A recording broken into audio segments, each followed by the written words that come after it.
Bang, yang bikin ijazah Jokowi itu namanya Eko Sulistyo. Kenapa lo kok bisa tahu ya? Saya ikut kesana kesini gitu loh. Dan pada suatu hari saya ketemu si Profesor Paiman di Polda Metro tuh, ketika melaporkan Bang Bitor ya. Saya bilang ke Paiman, Bang izin Bang, saya mau ngomong, saya dapat informasi bahwasanya yang bikin ijazah itu nama Eko Sulistyo. Kalau abang nggak percaya, kita samperin, kita kejar ke Solo. Si Paiman tuh mukanya merah, ketakutan, kayak mau menghindar dari saya.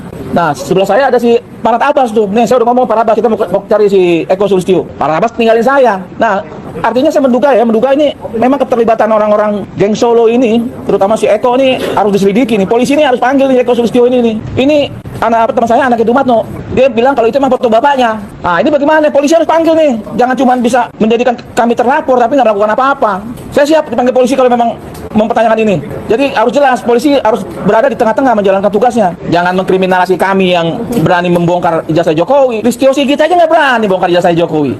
Polda, ini ada anak bangsa yang mau berjuang, mau dikriminalisasi, mau ditangkap katanya puluhan orang. Kan artinya ini negara udah rusak. Menurut saya, Pak, tanpa Anda tanya, saya kalau mengikuti perkembangan ini secara teliti, saya itu punya kesimpulan sederhana. Dia tuh nggak punya ijazah. Kenapa, Prof? Indikasinya banyak. Tapi yang paling nampak adalah memang dia tidak punya kapasitas sebagai seorang sarjana. Sarjana apapun. Sebab seorang sarjana itu punya struktur berpikir yang clear. Berbicara secara sistematik. Ini kalau lulusan sekolah tinggi ya, universitas. Dia berpikir sistematis, dia bertutur kata yang teratur dan fokus. Dia tidak punya sama sekali kemampuan itu. Nah, yang kedua, ada apa sesuatu yang asli disembunyikan? Kalau dia mengatakan dia punya ijazah asli, kenapa dia sembunyikan? Jadi kalau menurut saya, yang selalu disembunyikan itu adalah sesuatu yang bermasalah. Secara tidak sadar, dia sebenarnya mengakui bahwa ijazahnya itu bermasalah, sehingga tidak sembarangan bisa ditunjukkan. Ya, takut ketahuan kan. Nah, hebatnya itu dia menyebutkan dia akan menunjukkan kepada pengadilan. Tapi pengadilan di Solo tidak ada ijazah juga muncul. Oke, dia nggak muncul juga. Dia mengatakan dia tunjukkan kepada polisi. Polisi mengaku cuma terima fotokopi. Jadi ini satu persoalan yang sulit kali dicerna secara logika gitu. Tapi kesimpulan saya, dia tidak punya ijazah. Jadi kalau ada ijazah yang dia pegang atau dia tunjukkan, pasti palsu. Itu kesimpulannya, Pak? Itu pasti palsu, Pak. Oke, kalau dia berdalil di Prof selalu bahwa nggak perlu saya harus tunjukkan kepada publik, itu maksudnya apa kira-kira, Prof? Itu cuma alasan, itu adalah satu argumen yang tidak punya dasar logika. Bagaimana sesuatu yang sah tidak mau ditunjukkan? Yang tidak mau ditunjukkan itu sesuatu yang aib, sesuatu yang bisa membawa aib, sesuatu yang buruk. Masa orang menyembunyikan kebaikan, kebenaran? Ada apa? Jadi kalau menurut saya, justru dia itu tidak mau ini terbongkar. Jadi mungkin maksudnya biarlah ini menggantung terus, panjang-panjang umur aja. Ya, ini bisa mengambang terus sampai kiamat gitu. Kekuatannya? Ya. Prof, kalau kita ingat kan ada peristiwa juga di Amerika nih, Obama, ketika dipersoalkan tentang asal usulnya. Tapi pada saat itu Obama langsung keluar memperlihatkan akte kelahirannya di Hawaii ya. Itu kira-kira gimana tuh kalau kita bandingkan dengan reaksi Obama dengan Pak Jokowi? Oh jauh, Pak. Obama itu seorang guru besar, Pak. Dia tuh mengajar di kampus di Chicago, Pak. Dia itu orang terdidik, Pak. Jadi yang tidak mungkin lah sebanding dengan Jokowi. Jokowi tidak terdidik. Jadi reaksinya tidak intelek. Jadi kan sama sekali tidak ada kesan intelektual dalam reaksi dia terhadap kasus ini. Semua itu membingungkan orang dan anehnya masih ada juga orang mau bingung. Kalau saya tidak mau bingung, saya sudah tahu ini kan udah tidak mungkin sesuatu yang asli disembunyikan. Tidak mungkin sesuatu yang asli yang katanya fotokopinya itu ada di KPU Solo, KPU Jakarta, KPU nasional itu hilang ya, dan dia tidak keberatan. Dia mesti keberatan. Itu kan saya punya milik yang saya titipkan kepada Anda karena persyaratan jadi wali kota, jadi gubernur, jadi presiden. Kenapa hilang? Saya tuntut KPU. Dia tidak tuntut juga. Oke, jadi menurut Prof Rias, seharusnya ketika data-data Jokowi itu dianggap tidak ada di KPU, harusnya Jokowi menuntut. Dia harus menuntut. Dan sebenarnya bukan hanya Jokowi, negara harus menuntut KPU untuk mengembalikan itu barang hilang. Karena tidak mungkin hilang karena kebakaran. Tidak ada kebakaran di KPU. Tidak mungkin hilang karena dicuri. Tidak pernah ada laporan pencurian. Jadi kalau itu barang hilang, udah pasti dihilangkan oleh orang KPU. Sekarang apa perlunya orang KPU menghilangkan itu? Itu kan mesti ada maksudnya dong. Ya, apakah ada yang kendalikan, apakah ada yang suruh, ya toh? Tapi ini adalah sesuatu misteri yang tidak bisa didiamkan. satu dokumen negara hilang di satu lembaga tanpa reaksi apa-apa, baik dari pihak yang memiliki dokumen itu, yang menitipkan itu kepada KPU, maupun pihak negara yang bertanggung jawab atas keamanan semua dokumen. Oke, Prof, ini kan kalau kita lihat seperti tadi Prof katakan bahwa saya tanpa harus meneliti lebih jauh dari cara Pak Jokowi saja, setiap diwawancara mengeluarkan pendapat-pendapat, pernyataan-pernyataan, saya bisa mengukur kualitas keilmuannya. Tadi kalau nggak salah Prof katakan itu, sehingga saya bisa berkesimpulan untuk sementara bahwa mungkin Pak Jokowi ini ada masalah dari segi kualitas pengetahuannya. Pasti ada masalah. Okay. Dan saya sangat yakin dia tidak memiliki kapasitas yang standar saja tentang seseorang yang lulus universitas, apalagi lulusan UGM. Ya, kalau anda saja misalnya Pak Abraham Samad tiba-tiba percaya bahwa dia lulusan UGM, kalau orang UGM yang benar akan mengatakan saya tersinggung. Kok anda menganggap dia UGM? Tidak ada UGM yang kualitasnya seperti itu. Biasanya kan begitu. UGM kan menjaga standarnya. Ya, dari dulu UGM itu adalah universitas yang paling terhormat. Punya standar yang terhormat. Dulu itu di semua daerah, bukan beberapa daerah. Semua daerah itu elit-elitnya adalah lulusan UGM. Sejak tahun 50-an, 60-an. Oh, Prof Rias tahu betul itu ya? Ya.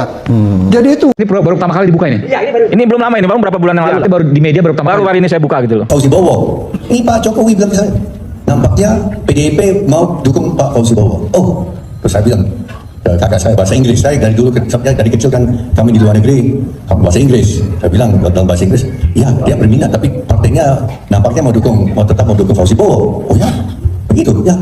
Coba undang dia deh, kita ketemu minggu depan. Coba dia mau Pak Jokowi, Pak Prabowo mau undang Anda ketemu minggu depan di Jakarta. Bagaimana Pak? Oh ya, oke. Nah itu Pak. Minggu berikutnya kami bertiga, Pak Jokowi, saya sama Pak Prabowo bicara ketemu.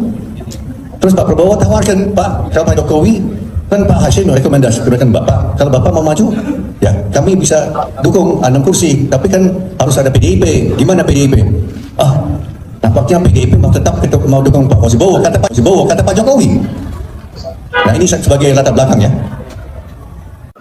Yang benar setelah itu yang adalah Pak Prabowo mendesak Ibu Mega untuk mengusung Pak Jokowi. Itu Pak Prabowo yang mendesak dan akhirnya meyakinkan Ibu Mega untuk dukung. Pada awalnya Ibu Mega tidak mau dukung Pak Jokowi, tidak mau dukung Jokowi, tetap mau dukung Fauzi Bowo. Ini sejarah Pak, ini benar, ini kebenaran. Maka kalau ada yang mau rekam silakan ya. Dan ternyata penyandang dana utama itu saya. Pak Jokowi sering datang ke kantor saya, waktu itu, minta dukungan, ya 6 miliar rupiah, 1 miliar rupiah, 19 miliar rupiah. Yes, itu benar kok, ada catatan semua, kan saya dokumentasi semua. Minta dukungan, ya kan? Setoran beliau dan saya bikin rekening gabungan Jokowi Ahok itu saya bikin di cabang Bank Mandiri di Mid Plaza. Kalau mau lihat ada, saya bikin. Dan setoran pertama 1 miliar itu dari saya. Karena beliau bilang beliau tidak ada uang. Nah itu kenyataan. Ya. Dan seterusnya. Ya teman-teman, kembali lagi bersama dengan saya di channel ini. Salam NKRI harga mati. Teman-teman, dalam sebuah cuplikan video yang barusan kita saksikan tadi, ini tentu sangat menarik sekali teman-teman. Ya karena ini masih terkait pembahasan polemik ijazah dugaan ijazah palsu Pak Jokowi yang terus menjadi perbincangan di media sosial teman-teman. Nah pada kesempatan ini kita langsung saja melihat seperti apa yang menjadi komentar para publik terkait menanggapi cuplikan video yang barusan kita lihat bersama tadi. Meskipun kebohongan itu lari secepat kilat, ya suatu saat kebenaran akan mengalahkan semua, muncul ya. Dan memang bisa si Jokowi dihukum seperti semua ya, sumpal hingga sutera seperti hal si rektor saat disumpah jabatannya. Nah, teman-teman kita lihat bahwa di sini ada yang mengomentari berarti ambil dalam isinya itu milik orang lain ya, depannya dibuat ya ketika mau digunakan untuk syarat daftar wakil capres untuk mendukung ijazahnya bermasalah ya, diragukan keasliannya oleh banyak pihak ya. Lalu dikatakan bahwa yang satu ya berbicara dengan ilmuwan dan hati, sedangkan yang satunya berbicara dengan perut, ya itu tidak pernah bertemu juga. Nah, kita lihat bahwa Termul mendukung karena duitnya, ya, karena dibayar, ya, karena mereka juga pengen bisa korupsi, jadilah korupsi, ya, kejujuran dan moralitas seperti ini. Nah, teman-teman, kita melihat bahwa para penegak hukum, ya, memejamkan mata, sudah nggak punya muka dan hati lagi. Jadi pengadilan penegak hukum di Indonesia sama saja bohong semua. RRT pakar ini diminta buat saksi terdakwa real logika fakta kesaksiannya, jangan sampai dilobi sama Termul apalagi diusingkan juga. Ternyata teman-teman penipu juga lebih goblok, ya. Itulah kalau perbuatan jahat ya cepat atau lambat akan ketahuan juga, ya. Nah, ini kasihan ya, rektornya UGM ya bisa-bisanya mengakui bahwa ijazahnya Pak Jokowi adalah asli. Ada apa ya sebenarnya kepada pihak UGM ini sehingga berani sekali mengklaim, mengatakan bahwa ijazah Pak Jokowi itu adalah ijazah asli. Nah, kalau kita melihat bahwa dari cara pengacaranya bela mati-matian karena bayarnya mungkin bisa besar, ya. Jadi meskipun itu palsu, meskipun itu tidak benar, tapi ya tetap mereka berkeras untuk membela. Dan ini akan ketawanya menandakan kedubungan yang sangat terlihat. Itu orang nggak ngerti, begitulah manusia otak kosongnya, ya. Namanya ternak juga, ya, otaknya kosong. Yang penting bagi mereka makan, ya, bukan masalah mikir. Itulah Termul-Termul ini. Nah, kalau kita lihat bahwa mantap sekali ya penjelasanmu, ya, betul-betul terang jelas. Semoga lebih banyak yang berani muncul dan jelaskan, ya, buat rakyat biar dapat Termul-Termul juga absunya, ya, aspunnya. Banyak anak muda yang cerdas ya di NKRI ini ternyata dan punya idealisme tinggi, ya, tapi saya banyak pejabat diangkat berdasarkan selera penguasa, ya, yang penting ABS saja, ya. Nah, dikatakan di sini teman-teman bahwa adili pembohong 280 juta, ya, atau doakan ngudung wong pakarti yang harus digantung sampai anak cucu, ditanggung sampai anak cucu, ya. Tingkat kewarasan para penegak hukum, ya, Termul sudah minus, makanya ya nggak bisa lagi, makanya mana benar dan mana yang salah, ya. Nah, kalau kita lihat bahwa tidak usah pakai forensik saja, ya, kita lihat dari nomor induknya saja dan nama foto nomor induk pada tahun kelulusan, ya, kesesuaian dibuka di depan sidang, ya, kepada penggugat dan tergugat pasti beres, ya. Tidak perlu lama-lama diperdebatkan sebenarnya, ya. Itu saja yang diperlihatkan. Nah, namanya kebohongan itu ya akan selalu dipertahankan, ya, karena apabila memang hidupnya selalu berbohong, teman-teman, ya, itulah cuma Tuhan itu yang tidak pernah bisa dibohongi, ya. Nah, kalau kita lihat bahwa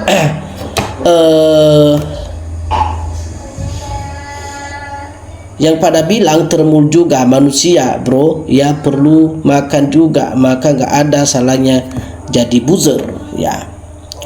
Ayo yang punya keahlian ikut menyelidiki ijazah palsu ini, ya, biar jelas walaupun nggak boleh dipegang. Nah, mungkin dulu tahun 1985 pinternya sudah diciptakan oleh Gibran, ya, makanya sudah ada saat itu. Jadi saya juga SMA tahun 88 belum ada komputer, ya. Nah, ijazahnya bohong, ya, dibela para pembohong, manusia rusak otaknya tapi masih mengaku sebagai manusia aneh. Nah, Kita lihat bahwa seorang ilmuwan tidak mungkin membohongi publik, tapi pejabat publik sangat mungkin membohongi publik demi mengamankan jabatan dan kewenangannya. Ya, kita lihat bahwa para termul itu ya nggak mikir umur 50 atau 55. Ya, modalnya kok doyan uang suap dan haram. Apa dibanggakan kalau hidup tidak jujur?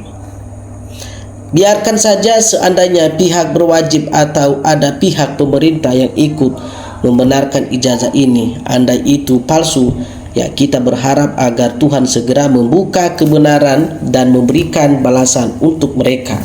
Ya, semoga akan datang orang yang jujur dan adil demi tegakkan hukum ya di negara kita, bukan orang yang hidup dengan tipu daya dan orang yang haus kekuasaan, jabatan dan kedudukan. Nah, jadi dikatakan teman-teman, soal ijazah itu sebenarnya tidak perlu diuji kertas atau diuji arsip. Uji saja foto ijazah dengan foto Jokowi yang benar. Ya, tidak perlu mengandalkan penegak hukum ya, dan juga dibayar saja profesional-profesional yang independen di negara maju untuk mengujinya dan kemudian mengumumkan. Terlepas apapun nanti hasil dari penegak hukum di negeri ini, ya teknologi sudah sangat maju dan jujur, ya tak jujur itulah manusia.